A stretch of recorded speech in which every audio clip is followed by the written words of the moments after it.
TSG पेश करते हैं 100 शब्द प्रति मिनट की गति से डिक्टेशन। स्टार्ट। महोदय, कई पूर्व मंत्रियों पर भी अनेक घोटालों में केस चल रहे हैं। एक पूर्व मुख्यमंत्री पशु चारा घोटाले में बंदी हैं तो दूसरे के ऊपर गिरफ्तारी की तलवार लटकने लगी है। विभिन्न राजनीतिक दलों के कई वरिष्ठ नेता हाल ही में हवाला कांड में मुक्त हुए हैं, लेकिन अब सीबीआई द्वारा उनके विरुद्ध सुप्रीम कोर्ट में अपील की गई है या की जा रही है। इस प्रकार अभी भी उनके ऊपर हवाला कांड के केस की तलवार लटकी हुई है। जनता दल के अध्यक्ष श्री शरद यादव पर हवाला कांड में केस चल रहा है क्योंकि उन्होंने यह राशि लेने की बात स्वीकार की थी। एक पूर्व महिला मुख्यमंत्री पर भी भ्रष्टाचार के केस जारी हैं।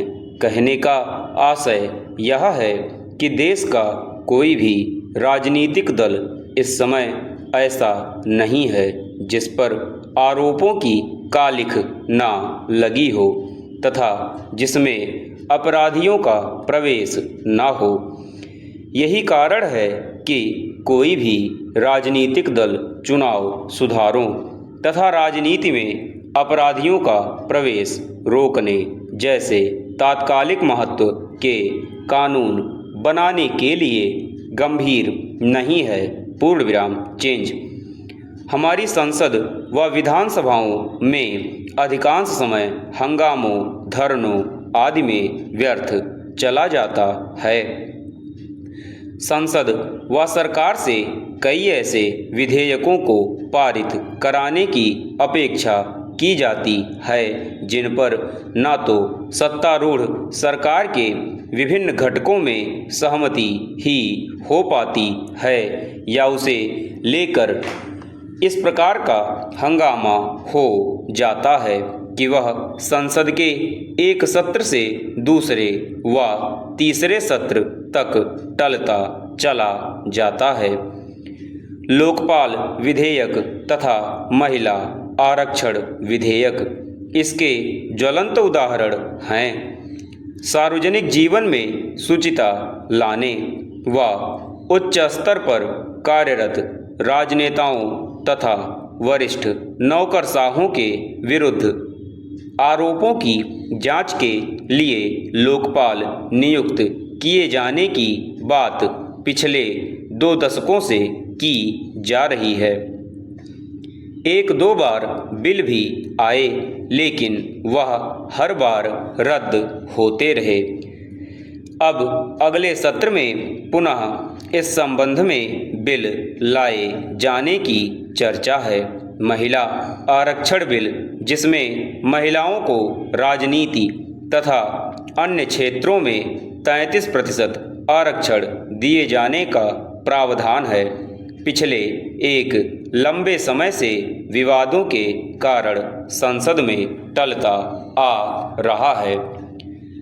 संयुक्त मोर्चा के ही कुछ घटक इस संबंध में अलग अलग बोली बोलते रहे हैं। संसद के पिछले सत्र में श्री शरद यादव ने प्रधानमंत्री को नहीं बोलने दिया था। संसद के इस अधिवेशन में भी इस बारे में कोई मतैक्य नहीं हो पाया। प्रधानमंत्री को इस बारे में सही कहना पड़ा कि इस पर सर्वसहमति प्राप्त करने का प्रयास किया जाएगा। विभिन्न दलों की महिला सांसद इस बिल को टाले जाने पर अपना गहरा रोष व विरोध प्रदर्शन कर चुकी हैं।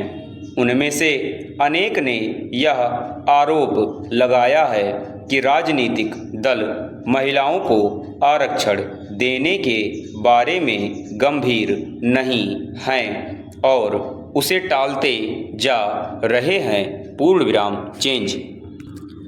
सभापति महोदय, जो लोग राजनीति में सक्रिय हैं और जो लोग राजनीति का अध्ययन, विश्लेषण तथा उस पर टिप्पणी करते हैं, उनमें आपसी संबंध वैसा ही है जैसा लेखक और उसके समीक्षक के बीच होता है।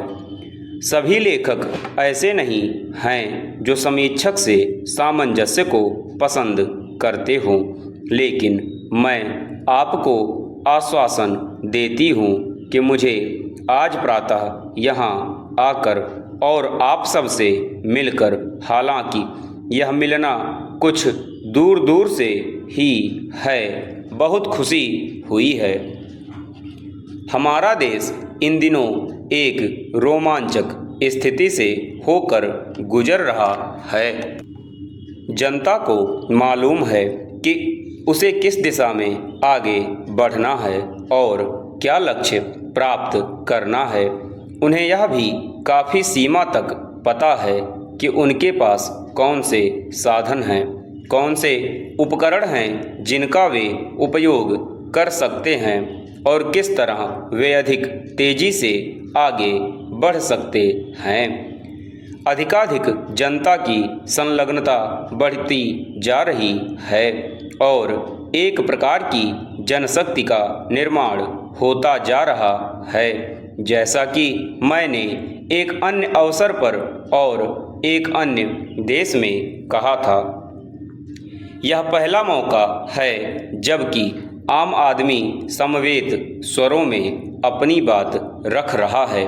इतिहास के क्रम में हमें महान जननेता तो मिले हैं, लेकिन स्वयं जनता मूक दर्शक बनी रही है। उसकी आशा आकांक्षाओं की अभिव्यक्ति कोई और ही करता रहा है और उसके मन की बातों को कोई और ही सामने रखता रहा है। जैसा कि महात्मा गांधी ने अत्यंत सुंदरता के साथ रखा, लेकिन पहली बार यहाँ और शेष विश्व में लोग अपने महत्व का अनुभव कर रहे हैं तथा अपनी इच्छाओं को, आशंकाओं को और कठिनाइयों को स्वर दे रहे हैं। पूर्ण विराम। चेंज।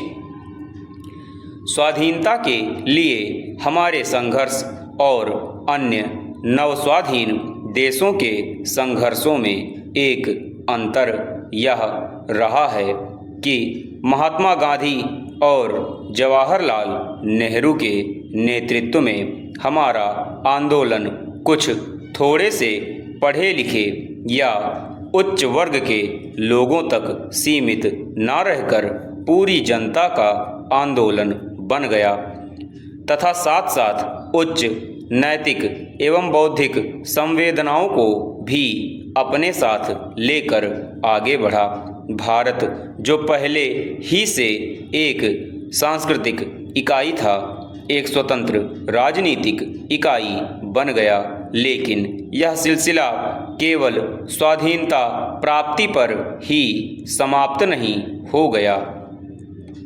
हमने सदा ही अपनी स्वतंत्रता को, अपने प्रयासों को चरम परिणति न समझकर एक आरंभ माना है, जिसका उद्देश्य एक ऐसे समन्वित समाज को संवारना है जिसमें जाति, ऊंच नीच और विशेषाधिकार के पुराने वर्गीकरण न रहें और ऐसे नए सामाजिक दायित्व तथा रिश्ते जड़ पकड़ें जिनमें सभी लोग संबद्ध हों और जिनका लाभ सबको मिले। स्वतंत्रता मिलने के 56 वर्ष बीत चुके हैं। इन 56 वर्षों में हमने काफ़ी दूरी तय की है। समय समय पर हम अपनी गति में तेजी लाते रहे हैं। बाहरी हमलों और अब तक के सबसे भयंकर सूखे और अन्य आर्थिक संकटों के बावजूद जनता में अब पहले की अपेक्षा कहीं ज़्यादा आत्मविश्वास है। पूर्ण विराम समाप्त।